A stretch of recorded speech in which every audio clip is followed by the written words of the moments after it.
नमस्कार बच्चों, मैं सज्जन सिंह राजस्थान सरकार और वेदांता के CSR इनिशिएटिव ई कक्षा में आपका स्वागत करता हूं। इसके टेक्निकल पार्टनर है मिशन ज्ञान।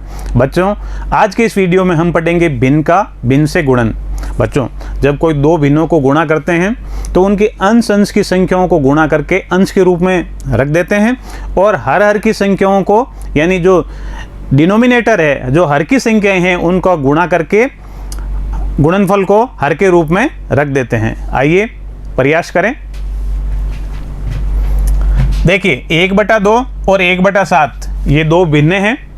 जब इनको गुणा करते हैं तो देखिए आप, अंश की जो संख्या है 1 और 1 है, इनको गुणा करके अंश के रूप में लिख देते हैं और जो हर की संख्या है 2 और 7 है, इनको गुणा करके गुणनफल है वो हर के रूप में रख देते हैं। फिर आगे हल करते हैं तो अंश के रूप में इनका गुणनफल, अंश के रूप में अंशों का गुणनफल 1 और 2 × 7 यानी 14।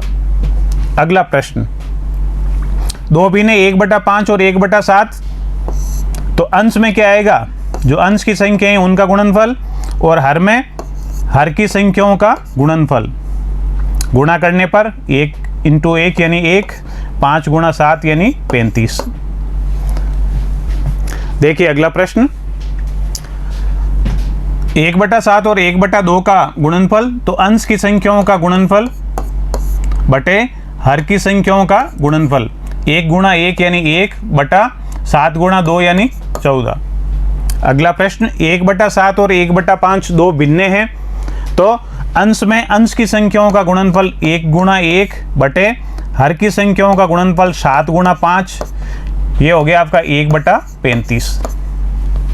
अगला प्रश्न, सुशांत 1 घंटे में किसी पुस्तक का 1/3 भाग पढ़ता है, वह 2 से ही 1/5 घंटों में पुस्तक का कितना भाग पढ़ेगा? बच्चों ध्यान से पढ़िए, एक का देख के अधिक का पूछे, ऐसी स्थिति में हम हमेशा गुणा करते हैं, है ना।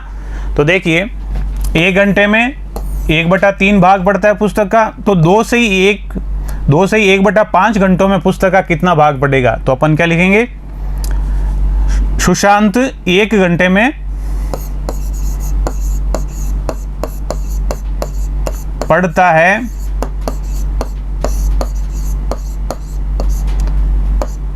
1/3 भाग, तो 2 से ही 1/5 घंटे में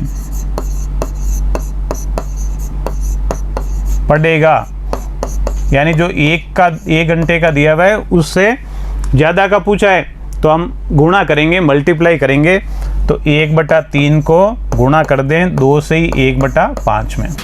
अब देखिए ध्यान से, यहाँ भी दो भिन्नों का गुणनफल है 1/3 गुणा 2 से ही 1/5। एक सरल भिन्न है और दूसरी मिश्र भिन्न है, तो इसमें आप ये करें कि मिश्र भिन्न को सरल भिन्न में बदलें और उसके बाद में आगे बढ़ें। बराबर 1/3, 2 से 1/5, 5 दूनी 10 और 1 11/5। अंश की संख्याओं को गुणा करके 1 × 11, हर की संख्याएं 3 × 5, गुणनफल करें तो 11/15 भाग।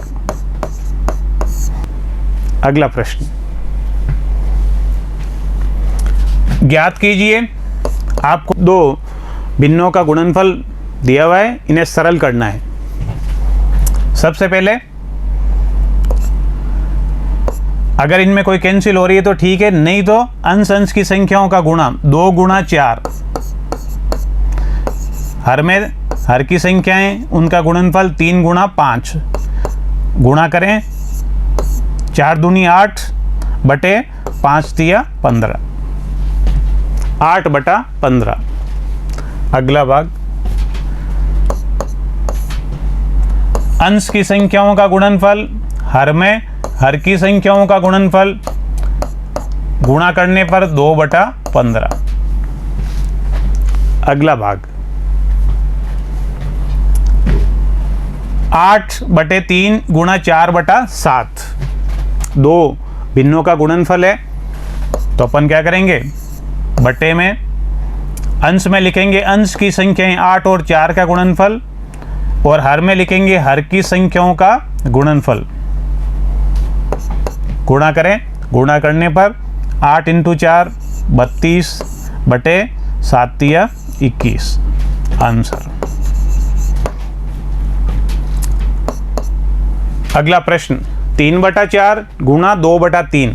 अगर इन संख्याओं में से कोई संख्या कट रही है, यानी अंश और हर की संख्याओं में समान संख्या का भाग जाता है, तो आप इन्हें सरलतम रूप में लिखें और फिर आगे बढ़ें। देखिए आप 3 और 3 में एक बार भाग, इसमें भी एक बार। 2 और 4 में 2 का भाग 2 बार और 2 में 1 बार। तो यहाँ क्या बचा, अंश में 1 × 1 और हर में है 2 × 1, तो ये बच गया आपका 1/2। ठीक है।